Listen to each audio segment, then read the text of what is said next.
Olá pessoal, sejam bem-vindos de volta ao canal 7 Marte. Nesse vídeo de hoje eu quero falar sobre um filme que não é lá muito bom, mas ele tem a sua importância histórica dentro do gênero de terror, mas apesar dessa importância ele normalmente é esquecido quando a gente fala sobre terror e principalmente quando a gente fala sobre found footage. Eu estou falando sobre Estranhas Criaturas, ou Alien Abduction Incident in Lake Country.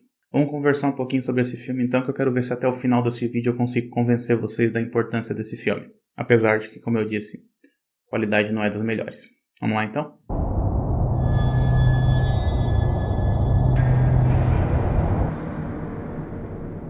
Quando a gente fala sobre a história do found footage, é muito comum que se faça um pulo temporal que vai da década de 80, mais especificamente do ano 1980 até 1999, porque nessas datas tiveram os lançamentos de dois filmes que são essenciais dentro da história do found footage, que são O Holocausto Canibal, em 1980, e O A Bruxa de Blair, em 1999.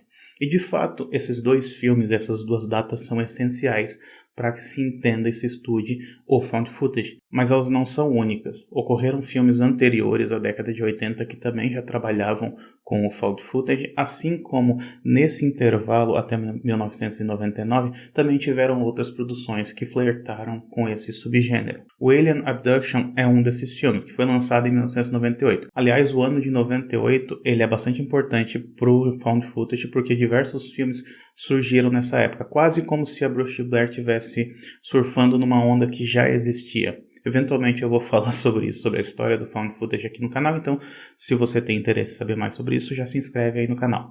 Mas então, qual é a importância desse filme especificamente? Bom, a começar porque ele está trabalhando dentro do subgênero do found footage antes desse subgênero de fato existir. Porque o found footage como um subgênero mesmo só vai surgir ali por volta de 2006, 2007, quando esses filmes se tornam populares. Filmes como O Holocausto Canibal ou A Bruxa de Blair, eles parecem mais eventos isolados do que de fato uma tentativa de lançar um novo subgênero. Mas o que é interessante de observar nesse Estranhas Criaturas é que ele já traz muitas dessas características que viriam a ser estabelecidas depois, como, obviamente, o uso da câmera diegética, ou seja, da câmera que está sendo operada pelo próprio personagem.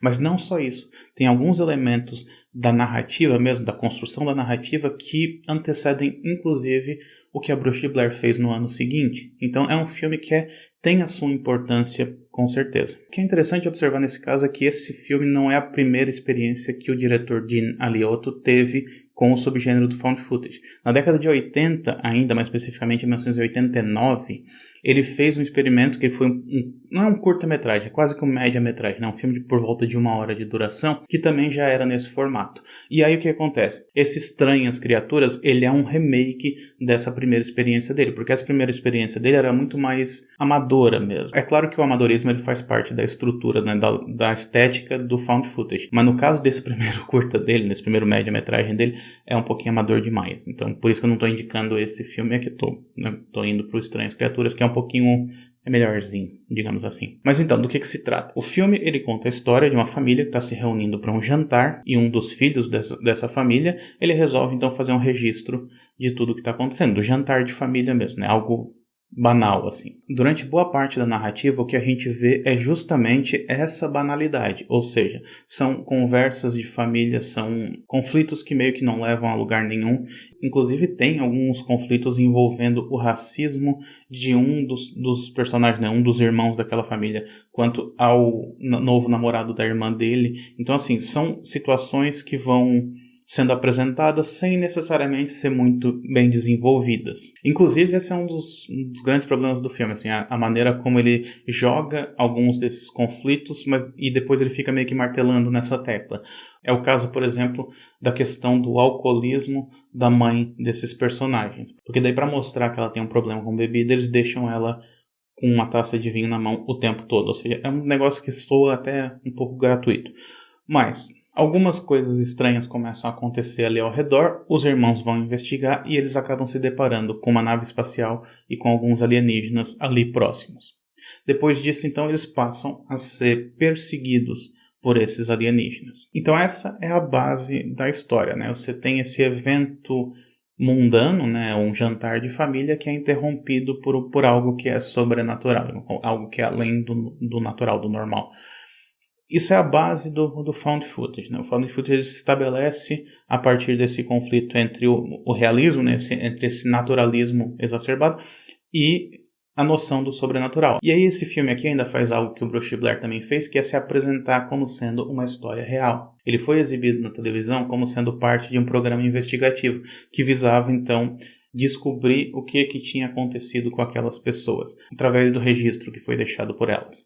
Então, aí é que eu acho que é o maior problema do filme, assim, porque ele interrompe a sua narrativa para poder trazer depoimentos de pessoas supostamente envolvidas com aquele evento ou depoimentos de especialistas no assunto, né? Então você tem ali alguma coisa de policiais, médicos e psicólogos também dão a sua opinião em relação ao comportamento daquelas pessoas diante daquilo que elas estavam vendo. E é aí que eu acho que o filme ele dá um passo maior do que a perna, porque ele tenta vender demais essa ideia de um realismo, essa ideia de uma história real, sendo que aquilo que ele apresenta ele não corrobora com essa ideia. Porque assim, ainda que ele se beneficie muito da imagem em VHS, né, da imagem em vídeo, que não tem lá a melhor das qualidades, quando ele mostra pra gente os alienígenas captados pela câmera, eles claramente parecem alienígenas saídos de um filme de ficção científica da década de 50. É uma pessoa com uma roupa preta e uma máscara cinza.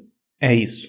E se isso não fosse suficiente, o filme ainda mostra pra gente o depoimento de um técnico de maquiagem de efeitos especiais que diz que aquilo de lá não é possível de ser reproduzido, só pode ser real. Então assim, forçando um pouquinho a amizade, sabe? Em outro momento aparece também uma antropóloga que diz que dá pra estudar o comportamento dos alienígenas, só que tipo, eles mal aparecem ao longo do filme todo, não tem tanta informação assim que você possa de fato estudar o comportamento de uma raça inteira através desses poucos registros que aparecem no filme, sabe? Então é esse exagero que eu acho que acaba pesando um pouquinho demais pro filme. Mas apesar desses problemas, eu acho que esse é um filme que ainda funciona dentro de alguns aspectos, principalmente porque ele obedece muitas das regras do found footage que ele nem sabia que ele estava obedecendo. E ele também se beneficia muito dessa imagem em vídeo. Porque o que acontece? O filme agora foi parar na internet, ele está disponível para quem quiser assistir, então você pode assistir ele numa qualidade, né, dentro da qualidade do VHS, numa qualidade razoavelmente boa.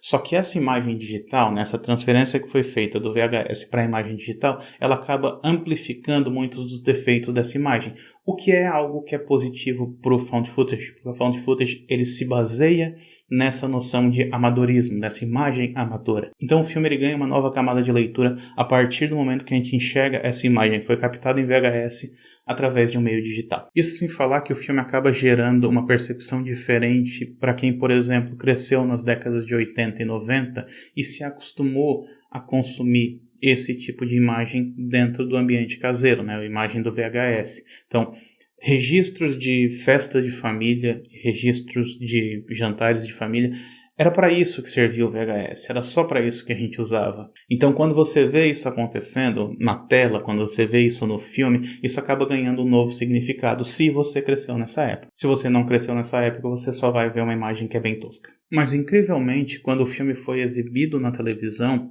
e foi exibido como sendo uma história real, muita gente acreditou que de fato aquilo era real. Por quê? Porque a imagem que estava sendo consumida, a imagem que estava sendo exibida, se parecia com a imagem que eles próprios, que o público produzia. Esse é o poder do found footage, esse diálogo que ele estabelece entre o público e o realizador.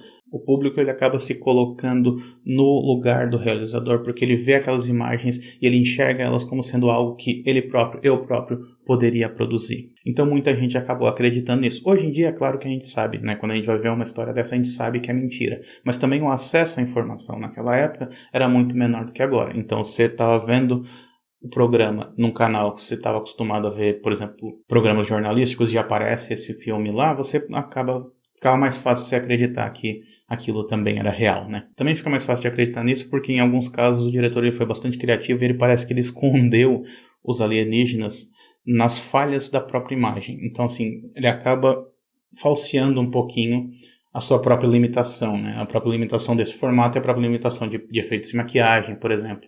E ele deixa para fazer um único close no alienígena ao longo do filme todo, assim, só tem um. E esse close, eu admito, foi bem assustador. Então aí fica esse registro a respeito do Estranhas Criaturas, né, do Alien Abduction. Como eu disse, não é lá assim um grande filme, mas ele tem sim a sua importância, principalmente porque ele trabalha com temáticas que se popularizaram a partir do sucesso do Aproche de Blair, só que ele foi feito antes. E, inclusive tem uma cena, por exemplo, em que você vê o protagonista que está operando a câmera fazendo uma confissão direto para a câmera, assim, meio que pedindo desculpas ou, né, pedindo ajuda, que é algo que se eternizou depois no Bruxa de Blair, né? Se tornou até o pôster do filme. Então esse filme aqui, ele tem sim o seu valor, apesar de não ter tanta qualidade. E se você gostou desse vídeo, eu peço que curta e compartilhe, e se inscreva no canal também para não perder nenhuma novidade. A gente se vê na próxima então.